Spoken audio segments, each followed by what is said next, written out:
माननीय राष्ट्रपति श्रीमती द्रौपदी मुर्मू जी के शब्दों में, श्री कोविंद जी सार्वजनिक जीवन में गरिमा के मूर्तिमान रूप हैं। उनकी जीवन गाथा हमारी गणतंत्र की प्रगति को दर्शाती है। मैं मानती हूं कि उनकी आत्मकथा हमारे लिए एक महत्वपूर्ण दस्तावेज है, हमारे कालखंड का एक साक्ष्य है। इस पुस्तक में आत्मविकास और राष्ट्रीय विकास के लिए अनेक शिक्षाप्रद संदेश विद्यमान हैं। देवियों एवं सज्जनों, यह आत्मकथा भारतीय लोकतंत्र की सशक्त यात्रा का प्रतिबिंब है। इस महत्वपूर्ण अवसर पर लोकतंत्र का मंदिर कहलाती संसद के सदन लोकसभा के नेतृत्व का मार्गदर्शन हम सभी के लिए विशेष महत्व रखता है। अब मैं माननीय लोकसभा अध्यक्ष श्री ओम बिरला जी को अपने विचार व्यक्त करने हेतु सादर आमंत्रित करती हूं।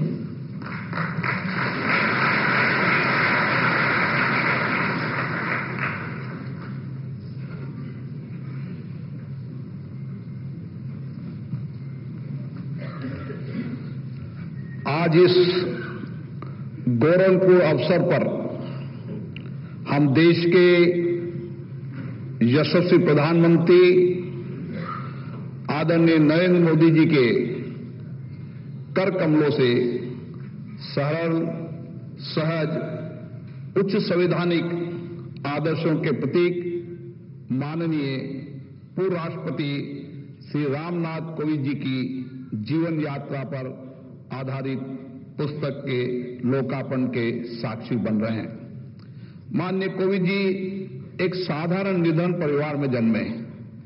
आरंभिक जीवन में कई कठिनाइयां थी, चुनौती थी, लेकिन स्कूल जाने तक भी उनको किलोमीटर तक की यात्रा करनी पड़ती थी। परंतु बाधाओं ने आपके संकल्प को कभी कमजोर नहीं होने दिया। ये पुस्तक आपकी उस असाधारण संकल्प शक्ति का जीवन चित्रण है जो हम सभी के लिए प्रेरणा का स्रोत है। संवैधानिक मूल्यों के प्रति अटूट प्रतिबद्धता के कारण अधिवक्ता के रूप में आपने अमिट छाप छोड़ी। सांसद के रूप में आपका कार्यकाल अनुसूचित जातियों, जनजातियों के कल्याण, सामाजिक न्याय तथा सार्वजनिक जीवन के में शुचिता के प्रति समर्पण का एक स्वर्णिम अध्याय रहा है। राज्यपाल के प्रतिष्ठित पद पर आसीन होकर आपने उच्च शिक्षा के क्षेत्र में पारदर्शिता, गुणवत्ता और तकनीकी नवाचार की नई दिशा प्रदान की गई। भारत के राष्ट्रपति के गरिमामय पद को सुशोभित करते हुए आपने भारतीय लोकतंत्र की संवैधानिक परंपराओं, सामाजिक समरसता और समावेशी विकास के प्रति अटूट निष्ठा का परिचय दिया। आपने कई देशों की यात्रा कर भारत के अंतर्राष्ट्रीय कूटनीतिक संबंधों को भी मजबूत किया। कोविड-19 जैसी विकट चुनौतियों के दौर में आपने देशवासियों में धैर्य, एकता और विश्वास का संचार उन्होंने संबल भी दिया। राष्ट्रपति भवन को जनता के लिए सुलभ बनाना आपकी सबसे बड़ी उपलब्धि है। राष्ट्रपति पद से सेवानिवृत्त होने के बाद भी अपने चिंतन और सार्वजनिक जीवन के समृद्ध अनुभवों के माध्यम से देश, संविधान और समाज के प्रति अपने दायित्वों के निष्ठापूर्वक आज भी आप निर्वहन कर रहे हैं। लोकतांत्रिक मूल्यों के प्रवक्ता, सामाजिक न्याय के विचारक के रूप में आज भी आप निरंतर राष्ट्र निर्माण में योगदान कर रहे हैं। मुझे विश्वास है इस पुस्तक के माध्यम से आपके जीवन के ऐसे कई महत्वपूर्ण प्रसंग हमें प्रेरणा देंगे ताकि वो आने वाली पीढ़ी के लिए मार्गदर्शक होंगे। मैं माननीय रामनाथ जी कोविंद जी को उनके जीवन आधारित रचना के लिए हार्दिक शुभकामनाएं देता हूं, बधाई देता हूं।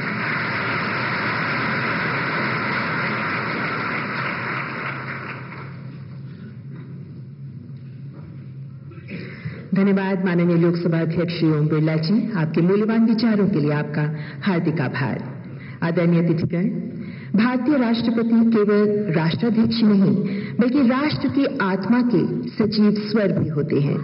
माननीय पूर्व राष्ट्रपति श्री रामनाथ कोविंद जी ने अपने कार्यकाल में हमारी विविधता में निहित एकात्मता को अनुपम मर्यादा और गरिमा के साथ न केवल प्रतिष्ठित अपितु सुदृढ़ भी किया है। आपका जीवन पथ अनुशासन, विनम्रता और सेवा जैसे उच्च आदर्शों की प्रत्यक्ष अभिव्यक्ति है जो इस आत्मकथा में परिलक्षित है। इस विशेष अवसर पर मैं माननीय पूर्व राष्ट्रपति श्री रामनाथ कोविंद जी से विनम्रता पूर्वक अनुरोध करती हूं कि कृपया अपने प्रेरणादायी विचारों से हमें अनुग्रहित करें।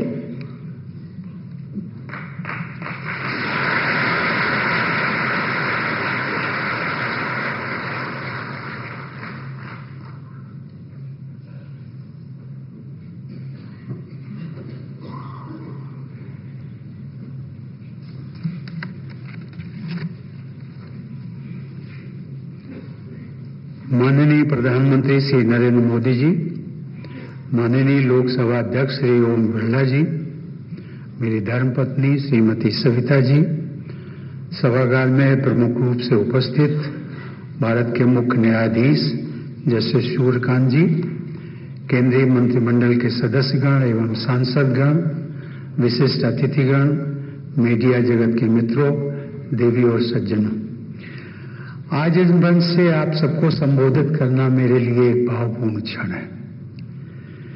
आज तक मैंने अनेकों बार आप सभी को विभिन्न अवसरों पर संबोधित किया है, परंतु आज का ये अवसर मेरे लिए अलग है, क्योंकि आज की चर्चा का विषय मेरा अपना निजी जीवन है। मेरी आत्मकथा Triumph of the Indian Republic, my life my struggles के विमोचन के अवसर पर इस कार्यक्रम में सम्मिलित होने के लिए मैं आप सभी का हृदय से आभार व्यक्त करता हूं। मैं सोच रहा था कि आज मैं क्या बोलूं। सब कुछ तो मैंने अपनी इस आत्मकथा में लिख ही दिया है, पढ़ने वाले पढ़ ही लेंगे। फिर भी इस अवसर पर मेरे हृदय में कुछ स्मृतियां उभर रही हैं जिन्हें आपके साथ साझा करने का मन करता है। देवी और सज्जनों, मेरा जीवन उत्तर प्रदेश के कानपुर देहात जिले के एक छोटे से गांव परौंक से शुरू हुआ। वो गांव छोटा था, लेकिन वहां एक ऐसी अनमोल पूंजी मुझे विरासत में मिली जो किसी भी संपत्ति से बढ़कर थी। आपसी संवेदना व भाईचारा और समुदाय की गहरी भावना। गांव में किसी को संबोधित करते समय हम उनको नाम लेकर बुलाने के बजाय पारिवारिक रिश्तों से जोड़कर संबोधित करने की परंपरा थी। किसी को चाचा चाची, किसी को भैया दीदी, बेटा बेटी, दादा दादी, अम्मा बप्पा ताऊ आदि कहकर एक दूसरे को यथा योग्य संबोधित करते थे। प्रेम और स्नेह पर आधारित मानवीय संबंधों के संस्कार जो मेरे जीवन का अभिन्न हिस्सा बने, वो मैंने अपने गांव में ही सीखे। हमारा घर बहुत साधारण था, घास फूस का बना हुआ। बरसात के दिनों में उस घर से की छत से पानी टपकने लगता था। मैं और मेरे परिवार के लोग एक कोने में खड़े होकर बारिश रुकने का इंतजार करते थे। कई वर्षों बाद जब मैं 2017 में राष्ट्रपति चुना गया तो वे स्मृतियां मेरे मानस पटल पर पुनः लौट आई। और उस समय मैंने कहा था, कोट, कि आज भी भारत के किसी गांव में शायद एक छोटा सा रामनाथ टपकती छत के नीचे खड़ा होगा और एक बेहतर भविष्य का सपना देख रहा होगा, अनकोट। देवी और सज्जनों, आज मुझे ये देखकर संतोष होता है कि नए भारत में ऐसे करोड़ों लोगों को छत मिली है। प्रधानमंत्री आवास योजना ने असंख्य गरीब परिवारों को केवल मकान नहीं दिया, बल्कि गरिमा और सुरक्षा का एहसास भी दिया है। जो कभी टपकती छत के नीचे खड़े रहे हैं, वे ही जानते हैं कि पक्के घर का अर्थ क्या होता है। देवी और सज्जनों, मेरे जीवन में मैं जो कुछ भी बन पाया, उसमें मेरे पिताश्री का बहुत बड़ा योगदान। उनके जीवन मूल्य जैसे ईमानदारी, करुणा, उदारता और न्यायप्रियता मेरे मन में आज भी अंकित है। मेरे पूज्य पिताजी को शिक्षा के महत्व पर अटूट विश्वास था। वो मानते थे कि शिक्षा ही असीम संभावनाओं के द्वार खोलती है और जीवन में नई दिशाएं और अनगिनत अवसर प्रदान करती है। देवी और सज्जनों, भारतीय जनता पार्टी के साथ मेरा जुड़ाव मुझे ऐसे अनेक नेताओं के संपर्क में लाया जो मानते थे कि राजनीति केवल सत्ता प्राप्त करने का माध्यम नहीं है, बल्कि राष्ट्र सेवा का एक साधन है। उनमें से सबसे वरिष्ठ नेता थे श्री अटल बिहारी वाजपेयी, जिन्होंने मुझ पर एक गहरी छाप छोड़ी। अंत्योदय की भावना के साथ अटल जी जीवन पर्यंत समाज के अंतिम पंक्ति में खड़े व्यक्ति को मुख्य धारा में लाने के लिए समर्पित रहे। अपने सार्वजनिक जीवन में एक और कार्यकर्ता के रूप में मेरी मुलाकात श्री नरेंद्र मोदी जी से हुई। उस समय वे पार्टी संगठन में अत्यंत सक्रिय भूमिका निभा रहे थे। संगठन के कार्यक्रमों में उनके साथ काम करने का अवसर मिला। इस दौरान उनकी जिस बात ने मुझे सबसे अधिक प्रभावित किया वह थी उनकी दूरदर्शिता, विकास के प्रति उनकी प्रतिबद्धता और साधारण कार्यकर्ताओं से सहज जुड़ने की उनकी क्षमता। शासन और विकास के विषय में उनकी बातों में एक स्पष्टता और दृढ़ता दिखाई देती थी। मैंने उनके भीतर संगठनात्मक दक्षता और दूरदर्शी सोच का अद्वितीय संगम देखा। देवी और सज्जनों, मेरे राजनीतिक यात्रा का आरंभ भाजपा के साथ हुआ। उसका एक कारण था कि इस पार्टी में राष्ट्र सर्वोपरि की बात चरितार्थ की जाती है। यहाँ वंशवाद, परिवारवाद, जातिवाद व क्षेत्रवाद जैसी सामाजिक विकृतियों से ऊपर उठकर देश के समावेशी विकास पर बल दिया जाता है।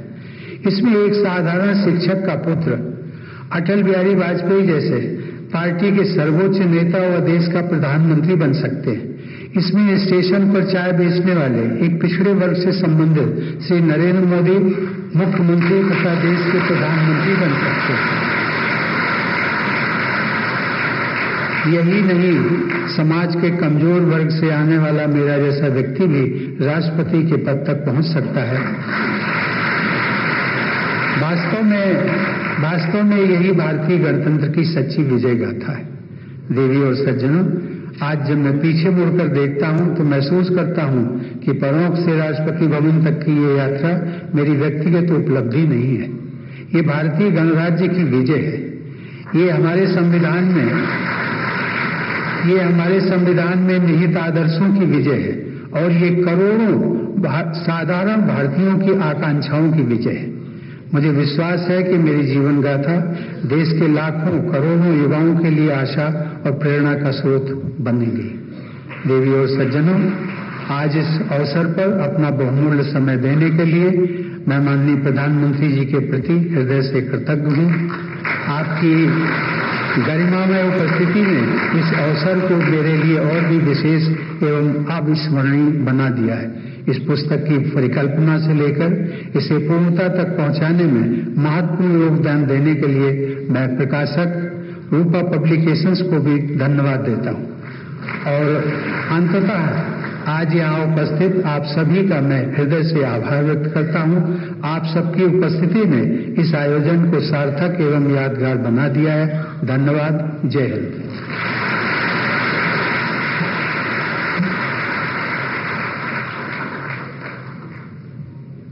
आपका आभार माननीय। आपके सारगर्भित उद्बोधन के लिए मैं हार्दिक कृतज्ञता प्रकट करती हूँ। सम्मानित अतिथिगण, अब मैं माननीय प्रधानमंत्री जी से सादर अनुरोध करती हूँ कि कृपया पुस्तक विमोचन के लिए मंच पर आगे आए। माननीय प्रधानमंत्री जी, आपसे विनम्र अनुरोध, कृपया पुस्तक विमोचन के लिए मंच पर आगे आए।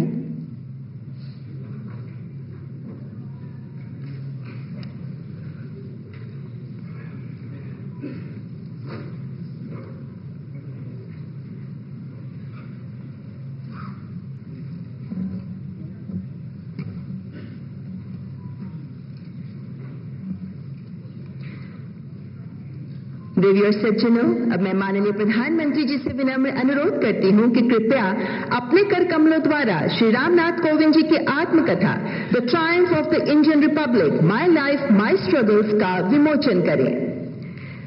मान्यवर रूपा पब्लिकेशंस इंडिया द्वारा प्रकाशित ये जीवन गाथा हमारे गणतंत्र की प्रगति यात्रा को दर्शाती है।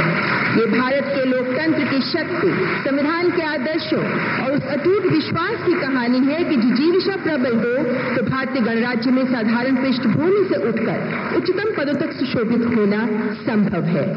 अगले माह ये पुस्तक हिंदी में भी उपलब्ध होगी, जिसका टाइटल रहेगा भारतीय गणतंत्र की विजय गाथा, मेरा जीवन मेरा संघर्ष।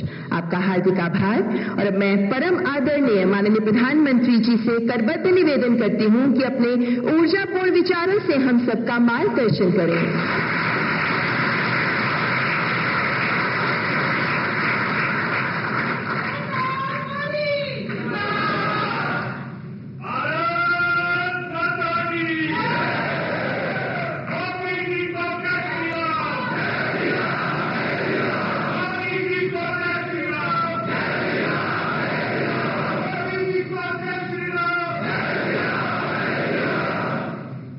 हमारे पूर्व राष्ट्रपति श्रीमान रामनाथ कोविंद जी, लोकसभा के अध्यक्ष आदरणीय ओम बिरला जी, श्रीमती सविता कोविंद जी, सभागृह में सभी वरिष्ठ जन बैठे हैं, सबका उल्लेख नहीं कर पाऊंगा, लेकिन मेरे लिए बहुत आनंद है कि एक पारिवारिक कार्यक्रम लग रहा है।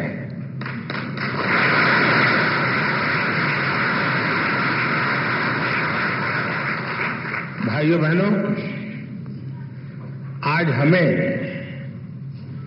श्री रामनाथ कोविंद जी की आत्मकथा के विमोचन का अवसर मिला है।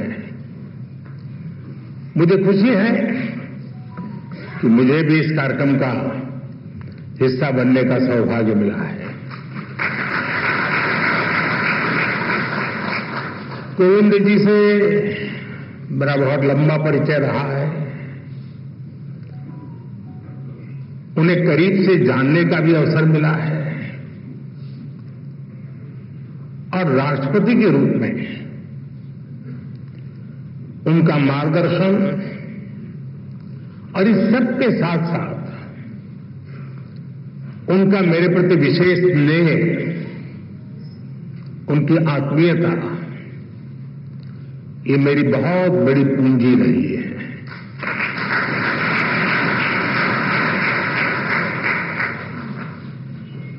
मैंने उनके जीवन को जितना समझा है, उनकी कार्यक्षमताओं को जितना जाना है, मैं पूरे विश्वास से कह सकता हूं कि श्री रामनाथ कोविंद जी की ऑटोबायोग्राफी अपने आप में भारतीय लोकतंत्र और भारतीय समाज के लिए एक धरोहर बनेगी।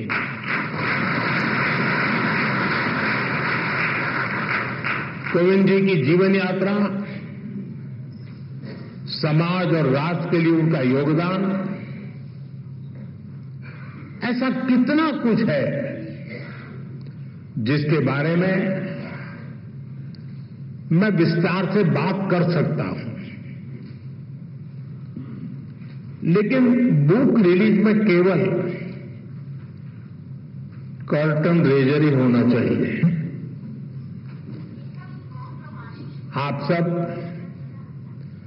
किताब का पूरा लाभ पढ़कर ही लें तो ही ज्यादा अच्छा है।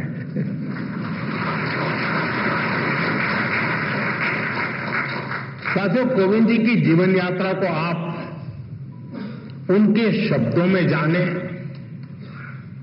उनकी लेखनी को, उनके अनुभवों को देश की नई पीढ़ी पढ़े। इससे हर किसी को काफी कुछ सीखने को मिलेगा। मैं रामनाथ कोविंद जी को इस आत्मकथा के लिए बहुत बहुत बधाई देता हूं। साथियों, कोविंद जी ने अपनी इस पुस्तक को बहुत ही सटीक नाम दिया है, Triumph of the Indian Republic, my life my struggles. कहने का भाव ये कि जीवन और जीवन के संघर्ष उनके व्यक्तिगत है, लेकिन उन संघर्षों के परिणाम स्वरूप मिली जीत भारत के गणतंत्र की है, भारत के लोकतंत्र की है। साथियों, हम सब अक्सर अनुभव करते हैं कि इंसान का एक स्वभाव होता है,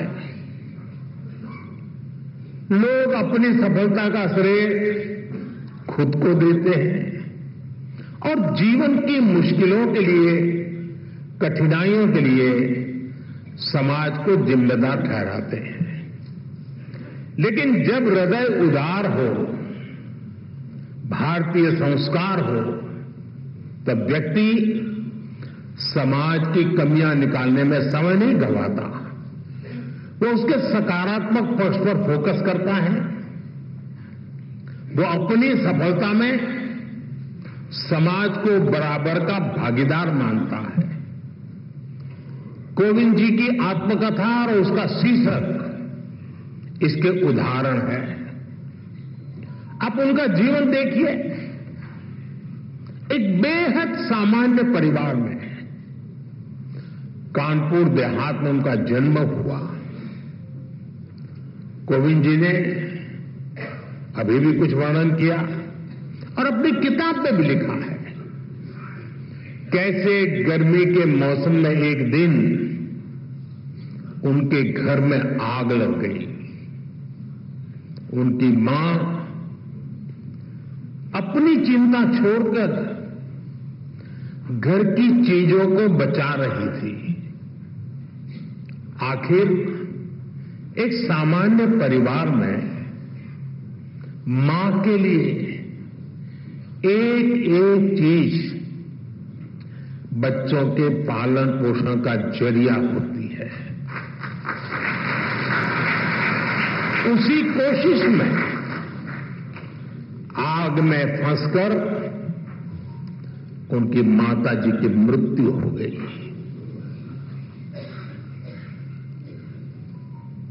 आप कल्पना कर सकते हैं,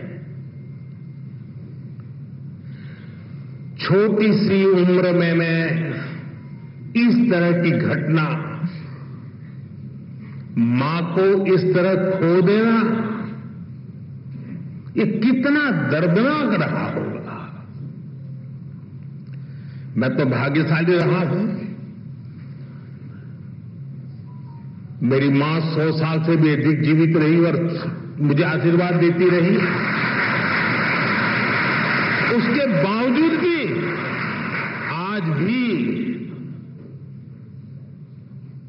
मैं मां की कमी महसूस करता हूं। साथियों,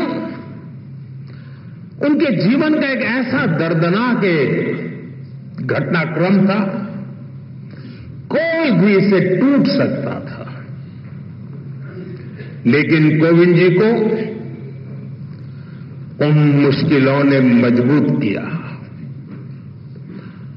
पड़ोस की एक माताजी ने उनके पालन पोषण में मदद की।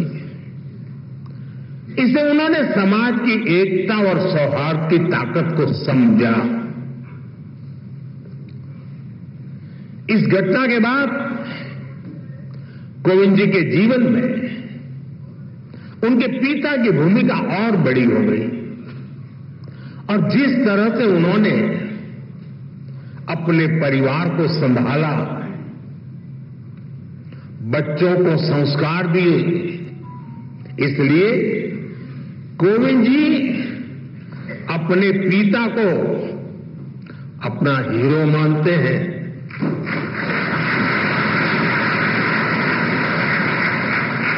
साथियों, बचपन के इन संघर्षों के बीच कोविंद जी ने शिक्षा को अपने सामर्थ्य को बढ़ाने का मार्ग बनाया। उन्होंने मेहनत की, उन्होंने संसाधनों की कमी को कमजोर नहीं बनने दिया और एक ऐसे मुकाम तक पहुंचे जिसकी कल्पना भी तब लोगों ने नहीं की होगी। वो भारत जैसे विशाल देश के राष्ट्रपति बने। साथियों, इतने बड़े पद पर पहुंचने के बाद भी कोविंद जी का विनम्र व्यक्तित्व,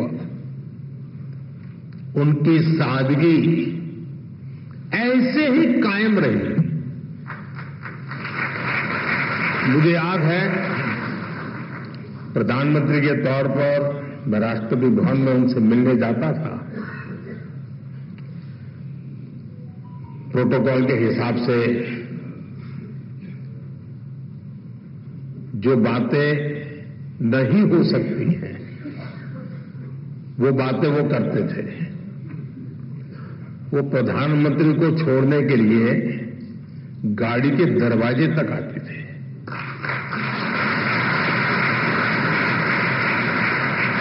मैं शुरू में उनको प्रार्थना करता रहता था, प्लीज आप ऐसा मत कीजिए, लेकिन उन्होंने जीवन के आखिर तक अपनी उस विनम्रता को भी छोड़ा नहीं।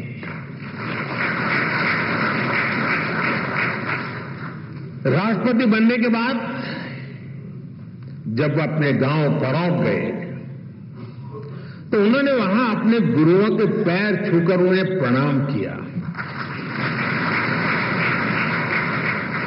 गांव की मिट्टी को नमन करके उन्होंने गांव के सामान्य लोगों का धन्यवाद किया। पूरे देश ने वो भावुक दृश्य देखा था। उनके इस आचरण ने दुनिया के सामने भारत के संस्कारों की ऐसी तस्वीर सामने रखी जिस पर हर भारतवासी गर्व करता है।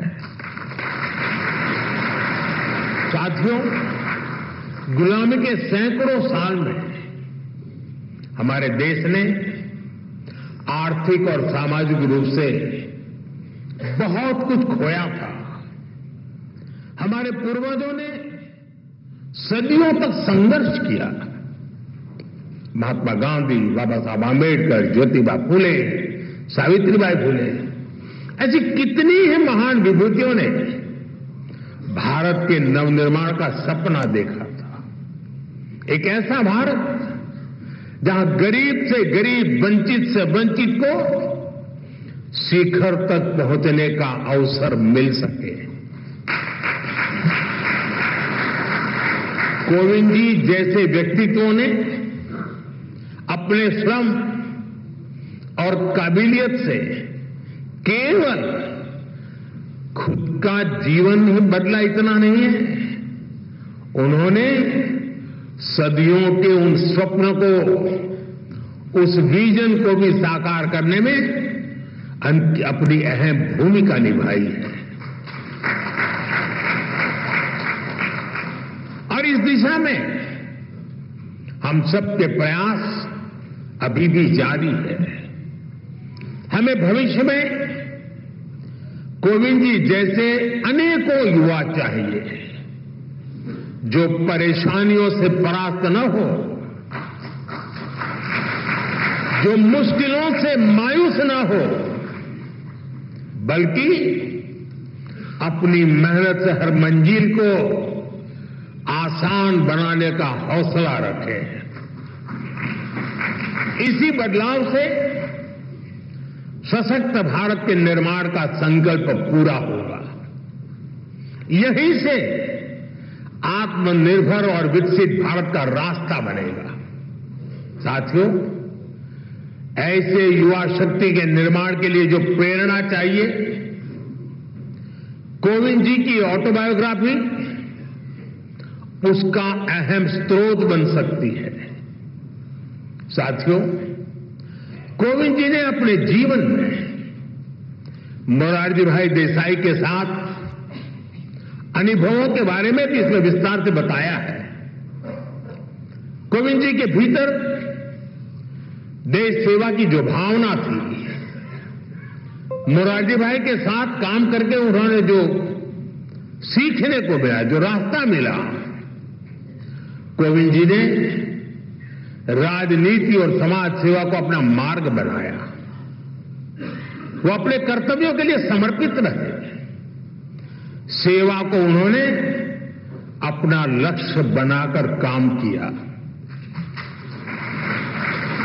संसद में उनका कार्यकाल गवाह है। राज्यपाल के रूप में भी उन्होंने एक उदाहरण प्रस्तुत किया। राष्ट्रपति के रूप में भी हमें उनकी यही कर्तव्य निष्ठा दिखाई देती रही।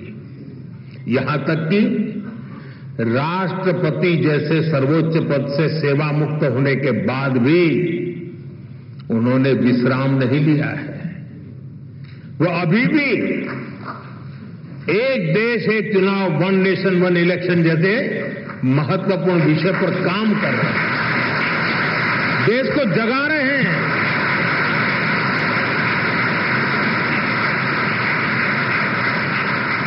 ये एक ऐसा विषय है जिसका समाधान देश के लोकतंत्र का नया अध्याय शुरू कर सकता है।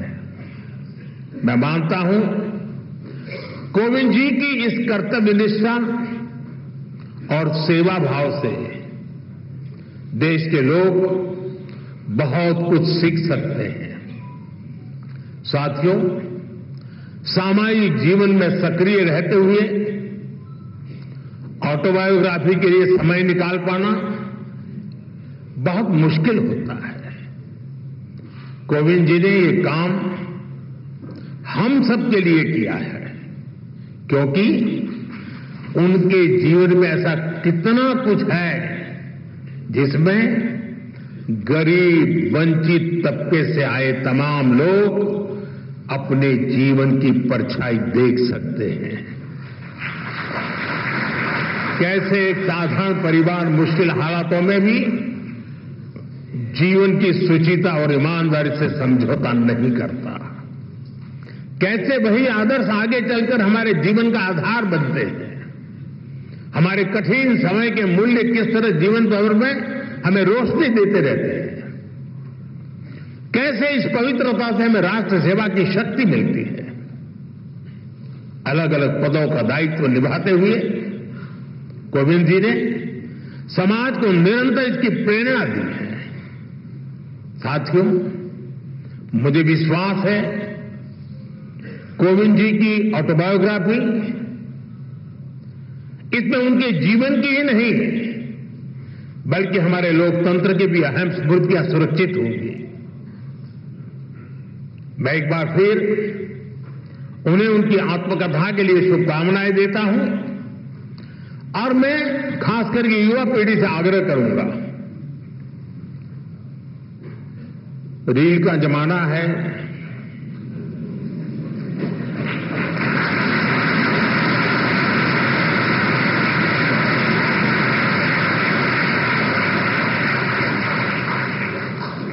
सोशल मीडिया में इन्फ्लुएंसर आपको खींच के कहीं कहीं ले जाते हैं। इस शॉर्टकट के युग में भी एक बात हम जरूर याद रखें, रेलवे स्टेशन पे लिखा हुआ होता है। कुछ लोगों को पटरी पर कूद करके जाने की आदत होती, ब्रिज पर नहीं जाते, तो वहां लिखा होता है shortcut will cut you short.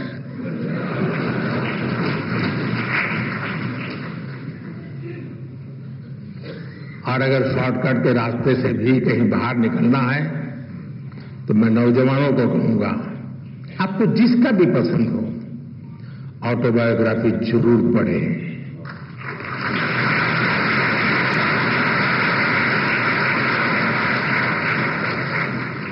Autobiography उस कालखंड की इतिहास की घटनाओं को अलग तरीके से समझने का अवसर देती है।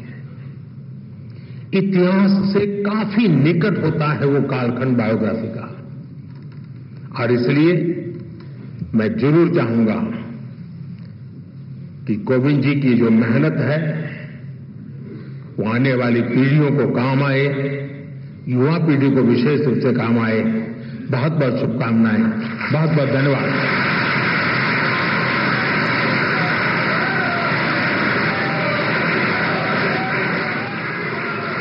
माननीय प्रधानमंत्री जी, आपके प्रेरक विचारों के लिए हार्दिक आभार। इस पावन एवं गरिमामय अवसर पर मैं माननीय लोकसभा अध्यक्ष श्री ओम बिरला जी, परम आदरणीय पूर्व राष्ट्रपति श्री रामनाथ कोविंद जी तथा माननीय पूर्व प्रथम महिला श्रीमती सविता कोविंद जी के प्रति भी हार्दिक कृतज्ञता व्यक्त करती हूँ। ये आत्मकथा और इस आत्मकथा का प्रत्येक अध्याय हम सबके लिए कुछ न कुछ जरूर लेकर आता है।